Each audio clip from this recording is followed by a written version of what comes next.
39। सूरदास के गुरु कौन थे? तो जो सही विकल्प हो जाएगा 39 का, तो वो हो जाएगा सी। जो बल्वाचार्य थे ये सूरदास के गुरु स्वीकार किए जाते हैं, आपको याद रखना है ये। एलटी वालों को तो पूरा अवगत है, परंतु फिर भी थोड़ी सी इतिहास यहाँ पर आपको बता देता हूँ। जो सूरदास थे ये भक्ति काल में जैसे पता है आपको, भक्ति काल दो भागों में विभक्त था। एक था अपना निर्गुण काव्य, एक था सगुण काव्य। जो सगुण काव्य के अंतर्गत कृष्ण भक्ति काव्य धारा थी, उसके प्रवर्तक के तौर पर सूरदास जाने जाते हैं।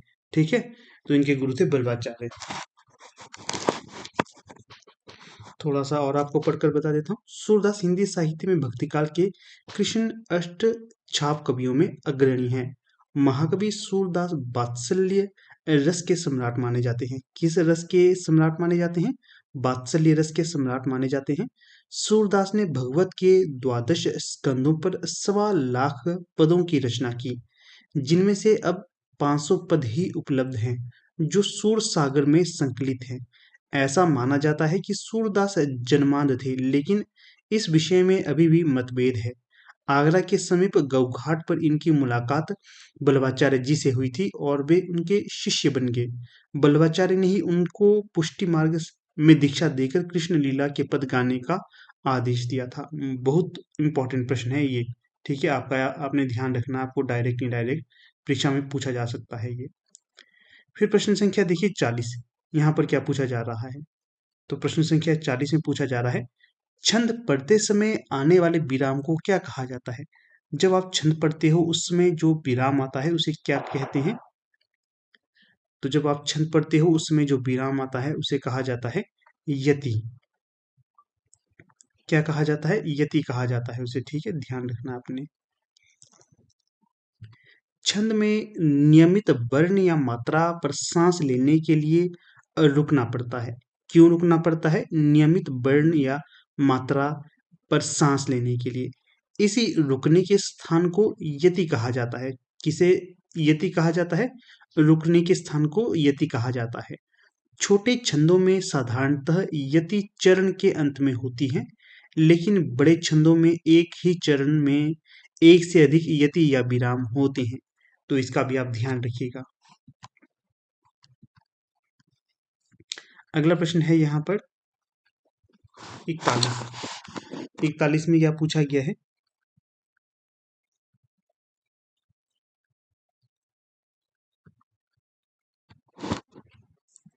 विशेषण शब्द जिस संज्ञा या सर्वनाम की विशेषता बतलाते हैं उसे कहते हैं, क्या कहते हैं उसे? तो उसे कहते हैं विशेष्य। विकल्प भी यहाँ सही होगा। विशेषण शब्द जिस संज्ञा या सर्वनाम की विशेषता बताते हैं उसे विशेष्य कहते हैं। जैसे बाहर कोई व्यक्ति घंटी बजा रहा है। यदि कोई विशेषण द्वारा व्यक्ति की विशेषता बतलाई जाती है तो उसे विशेष्य कहा जाता है। प्रश्न संख्या 42 तो पूछा गया है, प्राचीन शब्द विशेषण के किस प्रकार में आता है? सार्वनामिक, परिमाणवाचक, संख्यावाचक या गुणवाचक? 42 में जो सही विकल्प हो जाएगा तो वो हो जाएगा विकल्प डी, गुणवाचक। प्राचीन शब्द गुणवाचक विशेषण है। जो विशेषण शब्द किसी संज्ञा या सर्वनाम के आकार, प्रकार, गुण दोष, रंग रूप, स्वभाव आदि का बोध कराते हैं वे गुणवाचक विशेषण कहलाते हैं। जैसे चंचल, बुद्धिमान, समझदार, परिश्रमी, आधुनिक, ऐतिहासिक। यहाँ ठीक है, प्राचीन शब्द से किसी की प्राचीनता का पता चल रहा है ना, तो ये गुणवाचक होगा। ठीक है, तो इसका भी आप ध्यान रखिएगा। फिर देखिए प्रश्न संख्या 43, अभ्यास में विशेषण रूप है। तो अभ्यास में जो विशेषण रूप है कौन सा होगा? तो वो हो जाएगा आपका अभ्यासी, विकल्प बी।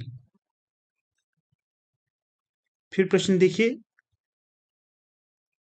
44 से 45 मुहावरों के लिए उचित विकल्प का चयन करना है। 44 में है द्रौपदी का चीर का अर्थ है द्रौपदी का चीर। इस वाक्य का क्या अर्थ होगा? नारी का अपमान करना, शर्मनाक कार्य, कभी समाप्त ना होना, सुंदर स्त्री। आप भी अपने सही विकल्प का चयन कर सकते हो उत्तर देने से पहले।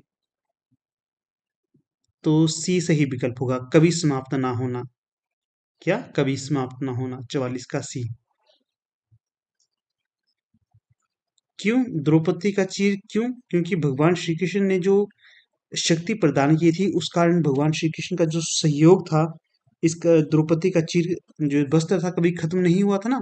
जितने भी जो कौरव थे वो थक गए थे चीर कर करके, परंतु जो बस्तर था ये चीर था ये कभी खत्म नहीं हुआ था, इसलिए ये कहा गया है यहाँ पर।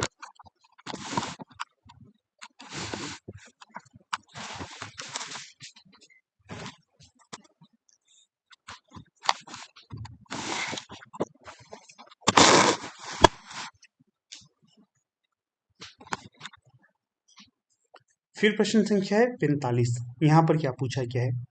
कूप मंडूक होना। क्या अर्थ है कूप मंडूक होने का?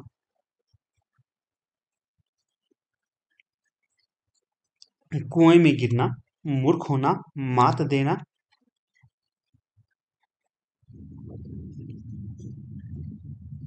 कहाँ चला गया वो प्रश्न? हाँ, कूप मंडूक होना। क्या अर्थ होगा इसका? कुएं में गिरना, मूर्ख होना, मात देना, सीमित ज्ञान या सीमित अनुभव होना। तो जो 45 का सही विकल्प हो जाएगा तो वो हो जाएगा विकल्प डी, सीमित ज्ञान या सीमित अनुभव होना। ठीक है, तो सही विकल्प हो जाएगा यहाँ पर डी।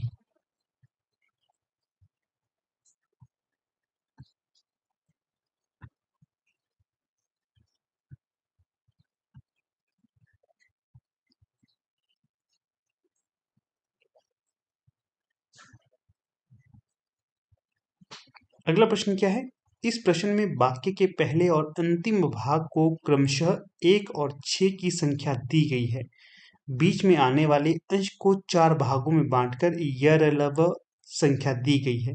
यह चारों उचित क्रम में नहीं है। इन चारों को उचित क्रम में लगाइए ताकि एक शुद्ध वाक्य का निर्माण हो सके। ठीक है, समझ गए आप क्या कहना चाह रहे हैं इस प्रश्न में?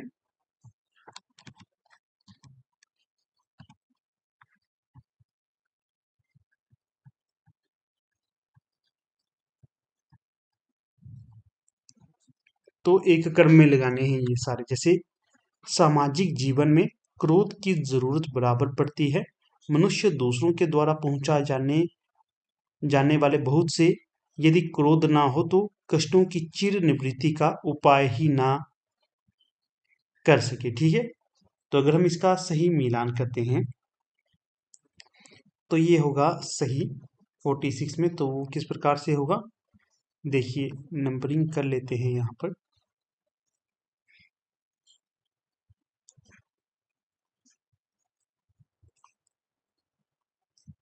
देखिए, सामाजिक जीवन में सामाजिक जीवन में एक तो ये हो गया। फिर है क्रोध की जरूरत बराबर पड़ती है। ठीक है, विकल्प ए सही हो जाएगा यहाँ पर। ये क्रम ठीक होगा। सामाजिक जीवन में क्रोध क्रोध की बराबर बराबर जरूरत पड़ती है। फिर होगा यदि क्रोध ना हो तो, फिर आएगा र, मनुष्य दूसरों के द्वारा पहुंचाए जाने वाले बहुत से कष्टों की चिर निवृत्ति का उपाय ही ना कर सके। ठीक है, इस प्रकार से ये क्रम बनेगा। लिख लूं मैं आपको यहाँ पर। देखिए, पहले आएगा य, फिर ल, फिर र, फिर ब, ये क्रम आएगा। ठीक है, फिर अगला देखिए, अगला क्या है? 47। तो यहाँ पर पूछा गया है दिए गए वाक्यांश के लिए एक शब्द का चयन कीजिए। यहाँ पर जो वाक्यांश दिया गया है ये वाला, इसके लिए एक शब्द का चयन करना है। क्या है ये वाक्यांश? पूर्व और उत्तर के बीच की दिशा को क्या कहा जाता है?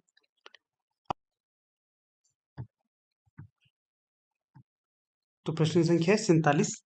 तो यहाँ पर जो सही विकल्प हो जाएगा तो वो कौन सा होगा? तो सही विकल्प हो जाएगा यहाँ पर ईशान।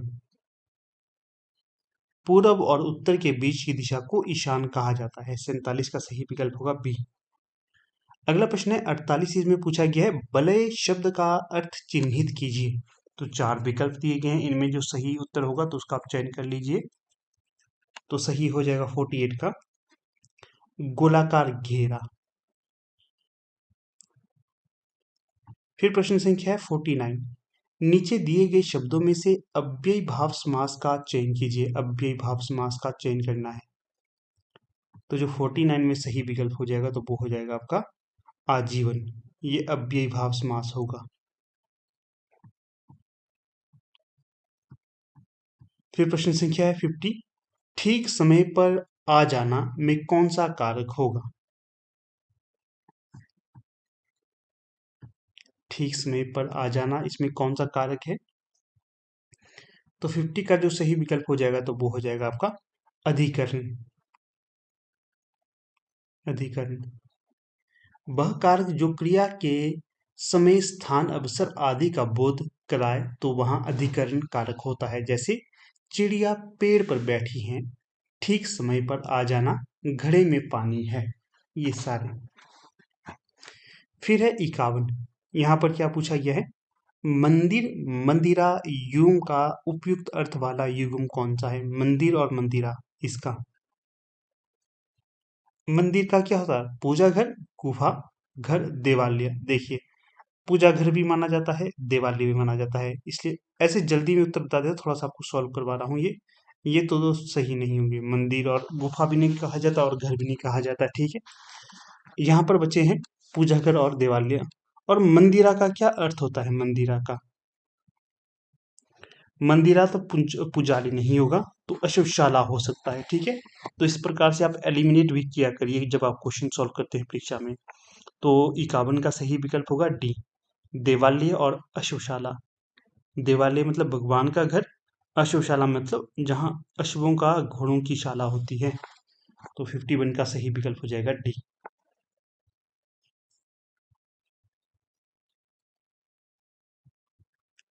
फिर प्रश्न संख्या 52, निम्नलिखित में से मिश्र वाक्य है, तो बताइए दिए गए विकल्पों में से कौन सा मिश्र वाक्य होगा। 52 का सही विकल्प।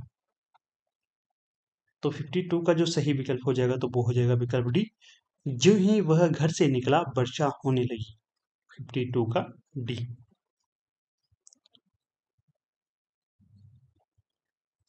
थोड़ी सी आपको यहाँ पर रूपरेखा बता देता हूँ। जिन वाक्यों में एक प्रधान उपवाक्य हो तथा दूसरा आश्रित या गौण उपवाक्य हो तथा दोनों वाक्य आपस में जब तब जहां वहां अगर तो इत्यादि से जुड़े हों तो उन वाक्यों को मिश्र वाक्य की श्रेणी में रखा जाता है। जैसे ज्यों ही वह घर से बाहर निकला वर्षा होने लगी, राम नहीं आता तो गीता चली जाती, जहां राधा नाचती है वहां भीड़ जुट जाती है। तो ये रखने आपने तथ्य याद, जो भी मैंने आपको एक्स्ट्रा तथ्य बताए। तो अगला प्रश्न देखिए यहाँ पर, क्यों हिल रहा है तू बार बार। प्रश्न संख्या है यहाँ पर 53, निर्देश। प्रश्न संख्या 53 से 56 तक काव्यांश को पढ़कर निम्नलिखित प्रश्नों के उत्तर दीजिए। पढ़ लेते हैं यहाँ पर काव्यांश। आज बरसों बाद उठी है इच्छा, हम कुछ कर दिखाएं, एक अनोखा जश्न मनाएं, अपना कोरा अस्तित्व जमाएं। आज बरसों बाद सूखे पत्तों पर बसंत ऋतु आई है, विचार रूपी कलियों पर बहार खिल आई है, गहनता की फसल लहलहाई है। शायद इसी कारण आज बरसों बाद उठी है इच्छा, हम कुछ कर दिखाएं, अपना कोरा अस्तित्व जमाएं। कितना सुंदर ये कविताएं हैं, इसको याद रखनी कविता को, पंक्तियां बड़ी सुंदर लगी मुझे इसकी। तो 53 का जो सही विकल्प देखिए क्या होगा, कवि के मन में इच्छा उत्पन्न हुई। कवि के मन में इच्छा उत्पन्न हुई, डैश डैश डैश, क्या इच्छा उत्पन्न हुई। तो सही जो विकल्प होगा तो वो होगा कुछ महत्वपूर्ण कार्य करने की इच्छा उत्पन्न हुई है। विकल्प ए यहाँ सही हो जाएगा। सूखे पत्ते प्रतीक हैं डैश के, किसके किसके प्रतीक होंगे सूखे पत्ते, मन के सूनेपन के। ठीक है, प्रतीकात्मक कविता है ये। फिर प्रश्न संख्या 55, किन कलियों पर बहार का आगमन हुआ है? किन कलियों पर बहार का आगमन हुआ है? 55 का सही विकल्प बताइए। विचारों की कलियों पर। कहाँ पर? विचारों की कलियों पर बहार का आगमन हुआ है। फिर प्रश्न संख्या देखिए यहाँ पर 56, यहाँ क्या पूछा गया है? गहनता की फसल से कवि का क्या आशय है? तो जो गहनता की फसल से कवि का आशय क्या होगा? तो वो हो जाएगा आपका विचारों में परिपक्वता। विचारों में परिपक्वता, विकल्प ए यहाँ सही हो जाएगा। अगला प्रश्न है 57, यहाँ क्या पूछा गया है? रिक्त स्थान हेतु दिए गए विकल्पों में उचित विकल्प चुनिए। रामू की डैश केवल इसलिए हुई क्योंकि राजीव उसकी डैश अधिक बुद्धिमान है। जब आप देखते हैं यहाँ पर तो आपको पता चलता है क्या आएगा विकल्प में। देखिए, रामू की उपेक्षा केवल इसलिए हुई क्योंकि राजीव उसकी अपेक्षा अधिक बुद्धिमान है। उपेक्षा और अपेक्षा कहाँ पर है? अपेक्षा उपेक्षा पहले जो आएगा विकल्प सी वाला, सी। अगला जो प्रश्न देखिए यहाँ पर क्या पूछा गया है? 58, निम्न पंक्तियों में सही अलंकार का चयन कीजिए। पानी बीच मीन प्यासी, मोही सुनी सुनी आवे हासी। पंक्ति को स्वयं भी पढ़िए। पानी बीच मीन प्यासी, मोही सुनी सुनी आवे हासी। तो देखिए यहाँ जो सही विकल्प होगा विशेषोक्ति, सी। पंक्ति को अगर आप पढ़ते हैं ध्यान से तो आपको पता चलता है। तो विशेषोक्ति का क्या अर्थ होता है? जहां पर कारण के रहते हुए भी कार्य का ना होना पाया जाए वहां विशेषोक्ति अलंकार होती है। ठीक है, यहाँ मछली के पानी में रहते हुए भी मछली के प्यासे होने की बात की जा रही है, अतः यहाँ विशेषोक्ति अलंकार होगी। अगला देखिए 59, क्या पूछा गया है? निम्नलिखित विकल्पों में से किस विकल्प में सभी शब्द व्यक्तिवाचक संज्ञाएं हैं? व्यक्तिवाचक संज्ञाएं क्या होती हैं? व्यक्तिवाचक संज्ञाएं पता है आप? अगर पता है तो कमेंट अवश्य करिएगा। तो जो सही विकल्प हो जाएगा 59 का, तो वो हो जाएगा विकल्प ए ही। जैसे देखिए, राम नाम है किसी का, रामचरितमानस पुस्तक का नाम है, गंगा नदी का नाम है, तो इसलिए ये हो जाएगा। मिठास ये विकल्प बी क्यों नहीं होगा? मिठास है भाववाचक संज्ञा। लखनऊ आम बुढ़ापा भाववाचक, ममता भाववाचक, इसलिए ये यहाँ पर सारे गलत हो जाएंगे विकल्प ए को छोड़कर। तो थोड़ी सी व्याख्या यहाँ पर 59 की भी कर देता हूँ। वह संज्ञा जो किसी वस्तु, व्यक्ति, स्थान का बोध कराती है उसे व्यक्तिवाचक संज्ञा कहा जाता है। जैसे वाराणसी, रामायण, रामचरितमानस, गंगा, मोहन, सीता, ये होंगे आपके व्यक्तिवाचक। अगला देखिए 60, इसमें क्या पूछा गया है? तो 60 में पूछा गया है निम्नलिखित में से गंगा का पर्यायवाची नहीं है। नहीं की बात की जा रही है, नहीं है गंगा का पर्यायवाची। तो 60 में सही विकल्प हो जाएगा कालिंदी। जो कालिंदी है ये गंगा का पर्यायवाची नहीं होगा। बाकी मंदाकिनी, भागीरथी, सुर, सरिता, ये तीनों ही गंगा के पर्यायवाची होंगे। इसी के साथ साथ आप याद रखिए, नदीश्वरी, त्रिफतगा, देवपगा, जाह्नवी, देवनदी और अमर तरंगिनी, सुरसरी, सुरसरिता, विष्णुपदी, ये सारे के सारे होंगे गंगा के पर्यायवाची। अगर कालिंदी है ये किसका पर्यायवाची है ये भी पूछा जा सकता है परीक्षा में, तो ये होगा यमुना का पर्यायवाची, ये भी आप याद रखिए।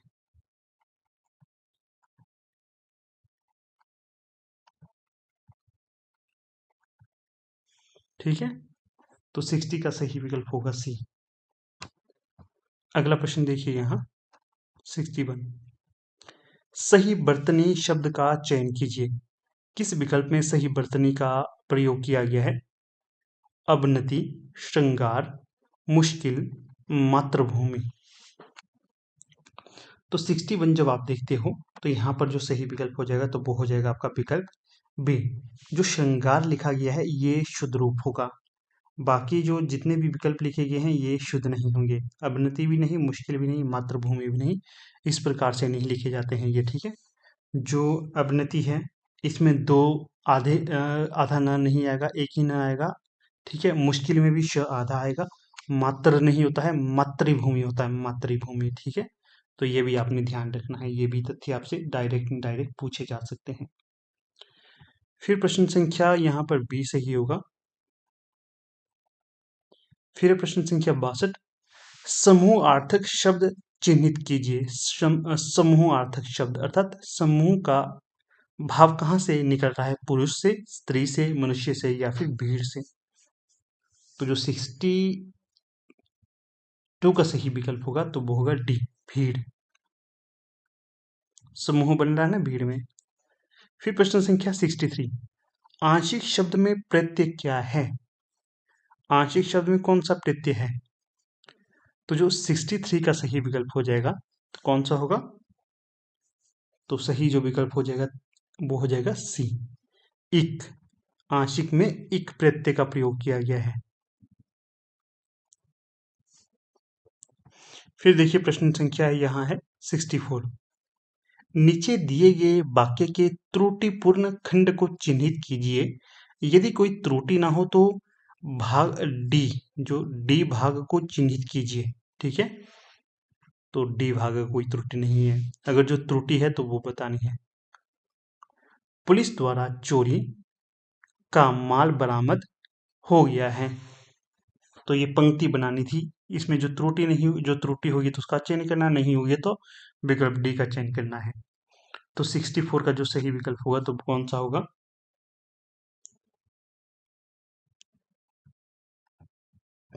सी। पुलिस द्वारा चोरी का माल बरामद, क्या है, बरामद किया गया है। हो गया नहीं है, किया गया है, लिख दूं, किया किया गया है, क्या है। आपको समझ नहीं आ रहा होगा, मेरी बातों पे फोकस करिए। पुलिस द्वारा चोरी का माल किया गया है, चोरी का, पुलिस के द्वारा चोरी का माल बरामद किया गया है, हो नहीं गया है, ठीक है। तो सी सही विकल्प होगा। प्रश्न संख्या 65, बदुर्मी का संधि विच्छेद क्या होगा, बदुर्मी का। तो 65 में सही विकल्प हो जाएगा बदुधन उर्मी, सी। दीर्घ संधि के अनुसार ह्रस्व या दीर्घ अ, ई, उ के बाद क्रमशः समान ह्रस्व या दीर्घ ह, ई, उ स्वर आए तो दोनों मिलकर दीर्घ हो जाते हैं, जैसे धर्मार्थ, धर्म धन अर्थ, भदुर्मी, भदुधन उर्मी, नारीश्वर, नारी धर्म धन ईश्वर, ठीक है। तो ये तथ्य भी रखिए याद। फिर प्रश्न संख्या है 66, यहाँ क्या पूछा गया है, भिन्नार्थक शब्द का चयन कीजिए, भिन्नार्थक शब्द। तो 66 का सही विकल्प हो जाएगा पावक, अनल, कृषाणु, ये होंगे समानार्थ, परंतु जो अनिल है ये होगा अलग यहाँ पर। 66 का सही विकल्प होगा बी। अनिल किसका पर्यायवाची होगा, हवा का। फिर प्रश्न संख्या है 67, हर्ष का विलोम बताएं। हर्ष का विलोम क्या होगा, तो जो हर्ष का विलोम होगा तो वो हो जाएगा विषाद। खुशी, उल्लास, आनंद, ये तीनों ही हर्ष के पर्यायवाची शब्द होंगे। फिर प्रश्न संख्या 68, गंदला, मैला, मलिन किस शब्द के पर्यायवाची हैं। तो 68 में जो सही विकल्प होगा तो वो होगा पंकिल के, किसके, पंकिल के। प्रलय, धवल, पामर इसके नहीं होंगे। गंदला, मैला, मलिन ये पंकिल के पर्यायवाची शब्द होंगे।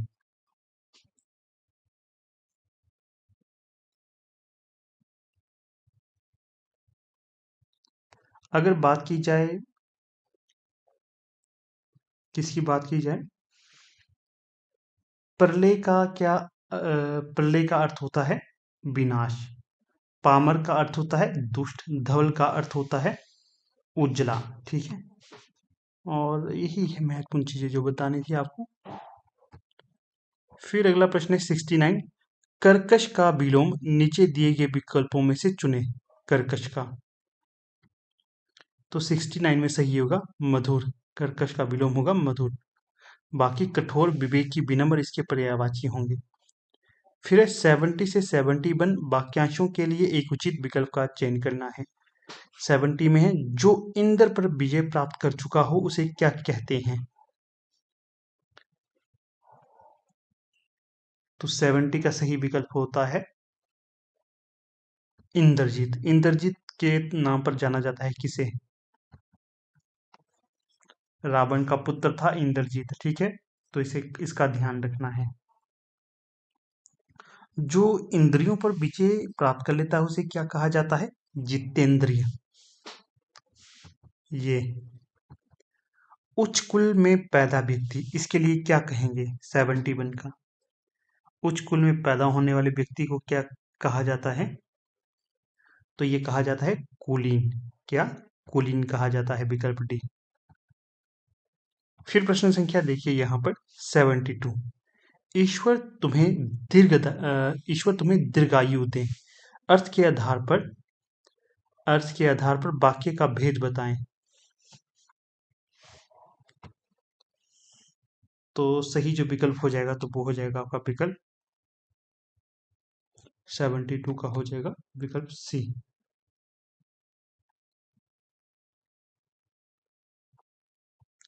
इच्छावाचक, इच्छा मिल रही है ना यहाँ पर, तो ये इच्छावाचक हो। क्या? ईश्वर तुम्हें दीर्घायु दे। जिस वाक्य से इच्छा, स्तुति, आशीर्वाद का बोध हो उसे इच्छावाचक वाक्य कहते हैं। फिर प्रश्न संख्या 73, श्री गणेश का विलोम क्या होगा? श्री गणेश का विलोम, तो 73 में होगा सही विकल्प इतिश्री। 73 का विकल्प बी। फिर प्रश्न संख्या देखिए आगे क्या है।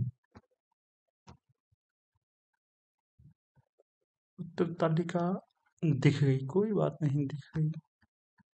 74, फूल का पर्यायवाची नहीं है। फूल का पर्यायवाची नहीं है, कौन सा नहीं होगा दिए गए विकल्पों में से? तो 74 का जो सही विकल्प होगा तो वो होगा तनुजा। तनुजा फूल का पर्यायवाची नहीं होगा। बाकी देखिए, सुमन, पुष्प, कुसुम फूल, ये फूल के पर्यायवाची शब्द हैं। परंतु जो तनुजा है, ये जो बेटी, पुत्री का पर्यायवाची होगा।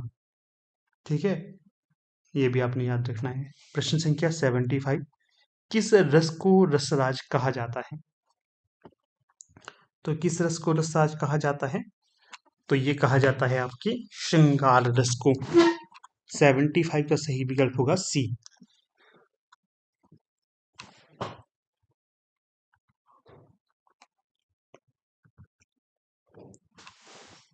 श्रृंगार रस का सर्वाधिक प्रयोग किस रचना के द्वारा रीतिकाल में किया गया था? वैसे तो सभी के द्वारा किया था, परंतु एक खास व्यक्ति था। ठीक है, उसका आपने नाम वर्णन करना है। और रीतिकाल में वो कौन सा रचनाकार था जिसने वीर रस में अधिक रचनाएं रची हैं? और हाँ, रामचरितमानस किस रस में लिखी गई है ये भी बताना है आपने। रामचरितमानस किसकी रचना है?